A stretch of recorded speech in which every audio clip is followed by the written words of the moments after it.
Maayong adlaw kaninyong tanan nga nagpaminaw karon ning tulumanon, kini ang akong suliran. Ilabi na kaninyo Dr. Rene Obra ug Attorney Eileen Bathan. Ingon man sa mga artista nga maghatag og kinabuhi, nining akong suwat suliran. Taguan lang ko ninyo sa pangan nga Biboy. Hingkod ang pangidaron. Usa ka siman. Itago na lang sa ang akong address dinhi sa Pilipinas.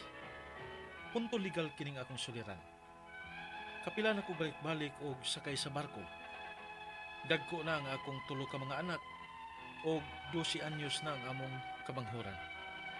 Ug kining akong kamanghuran ang nahimo na akong suliran. Aron inyong hisabtan, ingon ini ang mga panghitabo.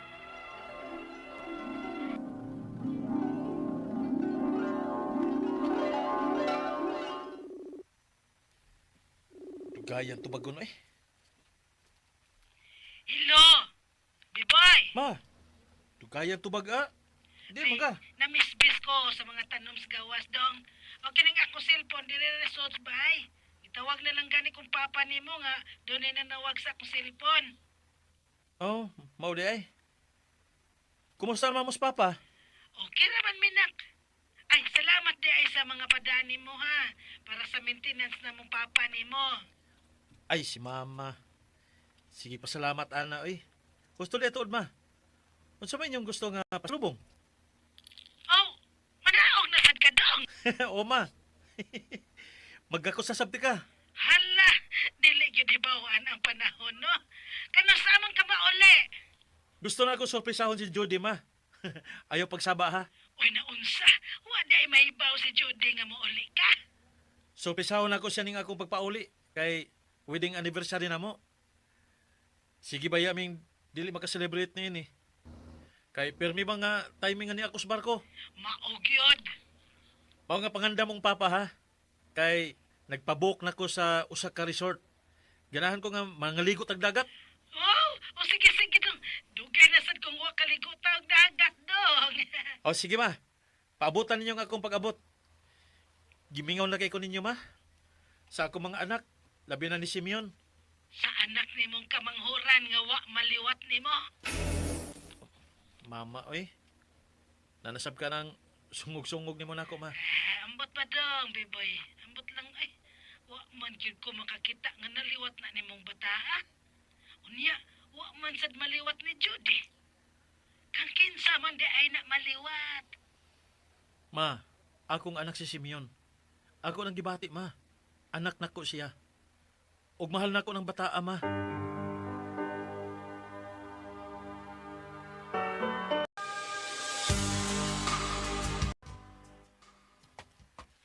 Wa mahibaw si Jody nga moabot nako. Hinuon, mayawi man ko ning among bahay.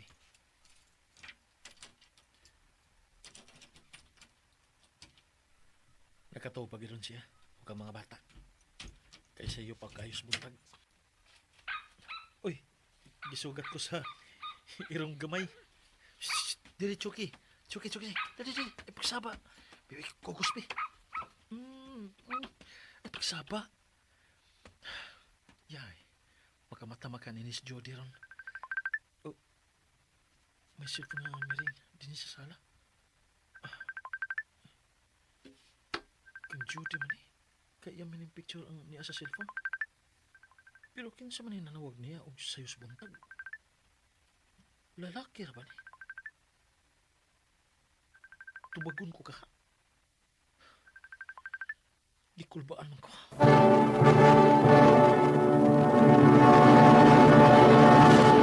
Recorded by X Thunder Gaming.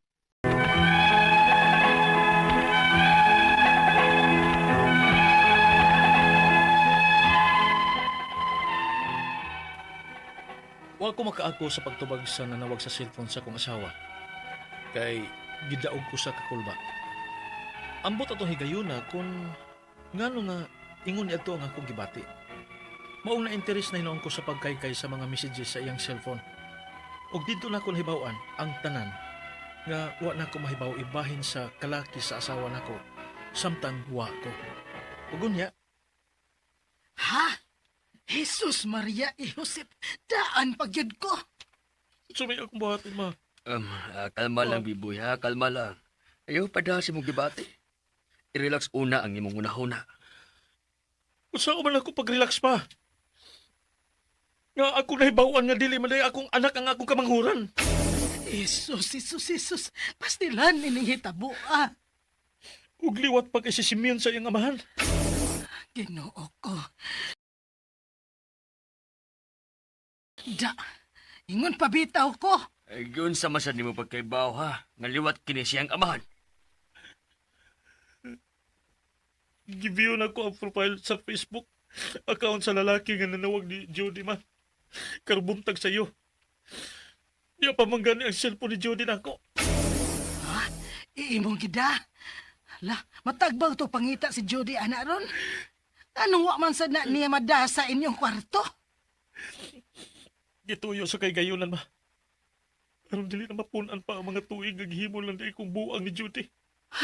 Biboy anak. Maayo ra kita inawa ko.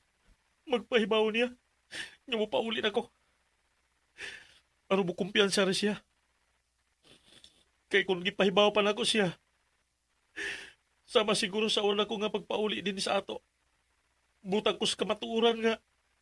Hagbayaran ko niya nga gibinuangan. Ay, pastilan. Unya unsa may buhaton nimo ni ana ron ha, Biboy. Bubalik ko sa bahay ma. Makighusay ko, Jody. Ay, ubanan ka na mong papa nimo.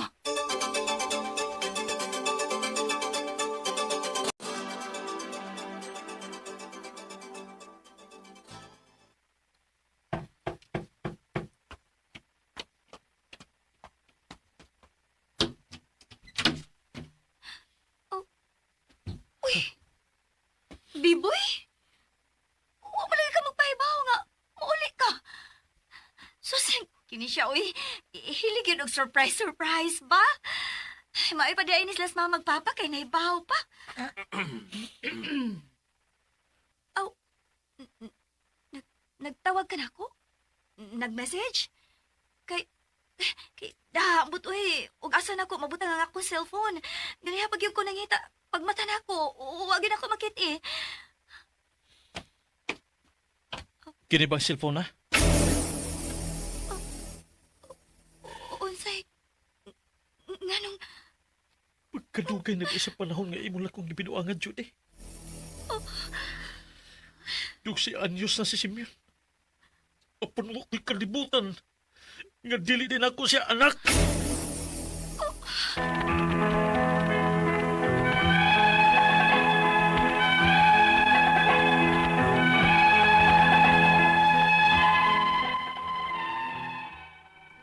Gawa sa amahan sa gituan akong kamanghurang anak. May nakita pa kong laing mga kachat o gipakikita ang mga lalaki sa akong asawa sa iyang cellphone. Daghan da siyang gihimong milagro samtang tuwa ko sa barko. Ang ako mga pangutana, mao kini mosunod. Unang pangutana.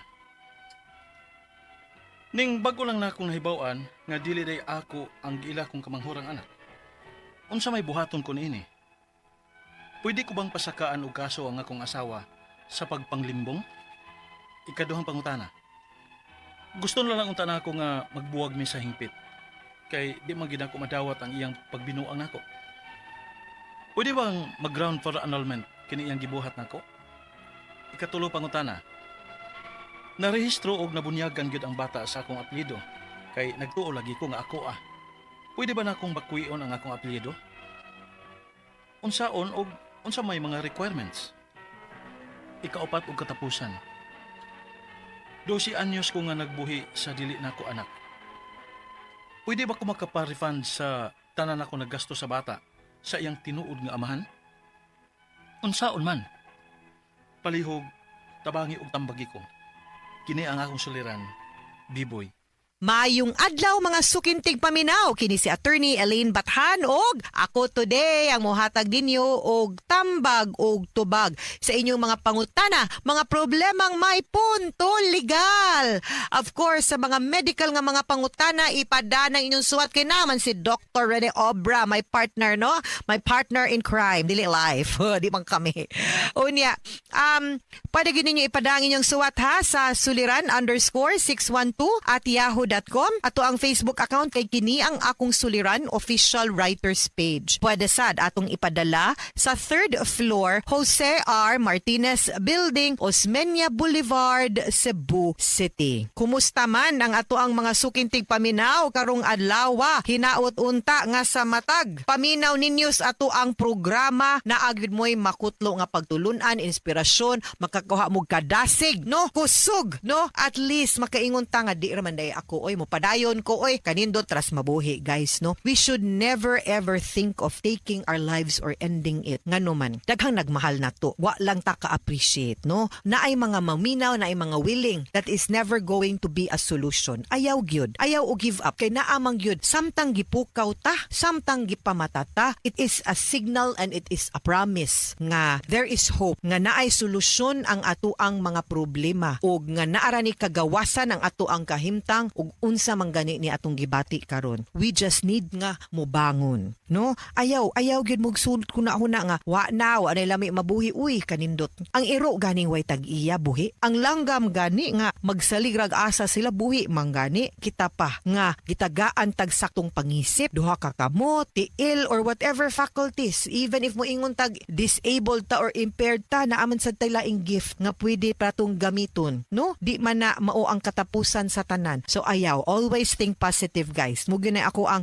gipanghinaot nga pinaagi sa amo ang programa, no? Makatabang mininyo and maka-realize mo nga ang problema normal, natural sa ato ang kinabuhi, parte gyud ni siya ug ang problema na ay kasulbaran. Mo na dasig lang gyud ta perme, guys. Thank you kayo sa ato mga likers ug followers sa kini ang akong suliran nga program official writers page sa mga maminaw nato, dili lang sa radyo, sa YouTube, sa Facebook. Sa ako ang mga likers, ako ang mga followers sa Facebook, Elaine Tantengco Bathan. Kumusta mo, guys? Salamat kayo sa inyong padayon nga pagpaminaw, pagsubaybay. Unya, kung magkita-kita amang ganita, nga mailhan ko ninyo, dool ako. Kung ganahan mo magpa-picture, dool lang yun, no? Ipaila-ila lang mga maminaw mo sa kuwang programa. I will be very glad and very happy to meet all of you. Kay tingog grabaya ato ang makitaan, di ba, guys? Letter sender karong adlaw, tawgo na to sa pangalan nga si B-Boy. Gipadani niya sa kiniyang akong suliran official writers page. Taga Mindanao pod, sama pod sa katong usa nato ka letter sender punto legal.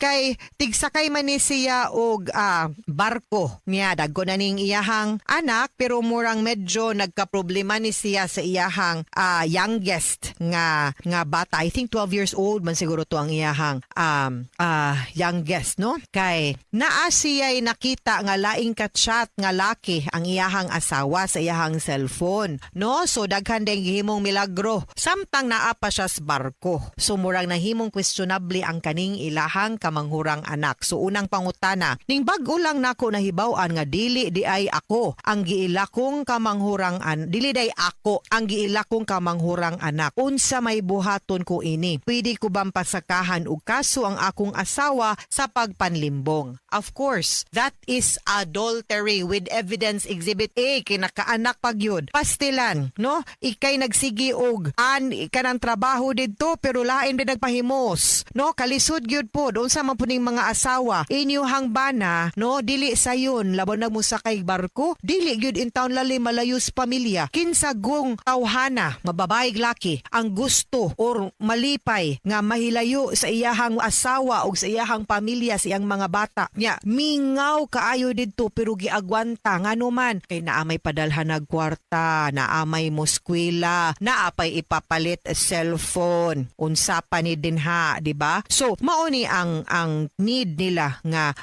tan-awon gyud, no? So, mo na maglisod gyud kun dili gyud magtinarong, no? So, unta, no, magtarong in town ta, no? So, maka-file yuta, of course, og adultery sa iyaha, but in order to lay down the premise, magkuha sa ka og DNA test to show nga wala nagmatch ang imong DNA og sa imuhang bata. And appeal na, and then that will be the best evidence that you can prove and you can show together with the documents that will show nga aning adlaw, aning mga panahon na wa gyud ka, imposible sad gyud, no, nga nakapaghilawas mo, kibaw ka nga nun sa unsay danger aning nahitabo ron. Tungod kay minyo mo, ang bata gipanganak sud sa kaminyoon is presumed as your legitimate child. No, maski pag dili gud ikaw ang papa biologically, pero by law anak nimo sa balaod unless you will question. Ikaduhang pangutana, gusto na lang unta kung magbuwag mi sa hingpit kay di mang yun nako madawat ang iyahang pagbinuang nako. Pwede bang mag-ground for annulment ang iyang gibuhat nako? Not necessarily ang infidelity, but you can associate it to psychological incapacity kay di man day ni pwede mabiyaan bayhana, di man day ni niya kaya buhaton ng iyang mga obligasyon isip asawa,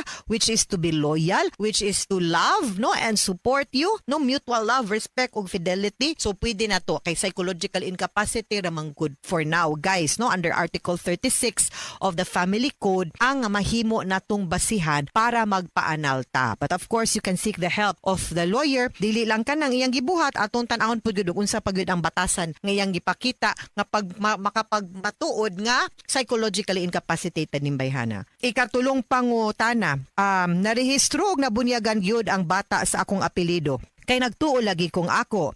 Pwede ba na akong bakwion ang akong apelido? Unsa man unsay requirements? Okay, you will have to question the paternity of the child. No, muna akong una nga dapat i-prove na to. Sumuto akong giingon nimo ganina nga dapat magpa-DNA test ka. Kay presume manggod, no, nga ang bata inyo. So you have to question the paternity also of the child. Ikaw pa to katapusang pangutana, 12 anyos kong nagbuhi sa dili nako anak. Pwede ba kong magpa-refund sa tanan kong nagasto sa bata sa iyang tinuod nga amahan unsaon? Okay. Sakit pa malandungo, no? Pero maluoy pug ka sa bata. Di man na niya sala. And karon na lang siguro nga nahibaw-an na I think pwede na og iundang nimo. However, legally manggod, like I said, a child that is born during the marriage is presumed nga anak ninyong duha unless imuhang questionon. So katong sa mga panahong wa kakabaw ni benefit man tung para na lang gyud sa bata, dili gyud. Pero pwede man nimo silang makiha for adultery ang laki ug ang imuhang asawa didto ta makig-compromise. No nga or moingon baron ka nga sige dili kom kiha ninyo bayri ko or whatever will be acceptable sa imuha. Pero tungod kay presumed man nihimo ra gyud pudto nimong obligasyon ang paghatag ug ayuda ug suporta pod ngadto sa bata. Ako alang sad, whatever is your decision, B-boy, naaman jud kay katungod sa balaod, naasa jud kay naasa jud kay katungod malain masuko ug mubuhat ug unsay dapat nimong buhaton para ma-assert then kinahanglan gyud na you can do what you want. Ako alang hangyo. Inusinti in town ang bata and minor de edad ang bata. Whatever decision that you will do, please take into consideration nga naay inusinti nga maangin in whatever action you will take. At the end of the day, the welfare of the child is still of paramount concern sa ato ang balaod ug sa ato ang gobyerno. No, maluoy lang jud kus bata ani because of the mistakes sa mga ginikanan kalagot kaayo mo in town. Hay, mga suking tigpaminaw, hinaut unta nga naamoy nakutlo na pagtulunan karong adlaw. Kini si Attorney Elaine Bathan. Daghan kayong salamat sa inyong pagpaminaw sa atong tulumanon. Hangtod sa sunod nga sugilanon, dinhiga pon sa tuwang programa kini ang akong suliran. Gikan sa RMN Production Center, Radyo Mo Nationwide. Tatak RMN, daghang salamat og maayong adlaw.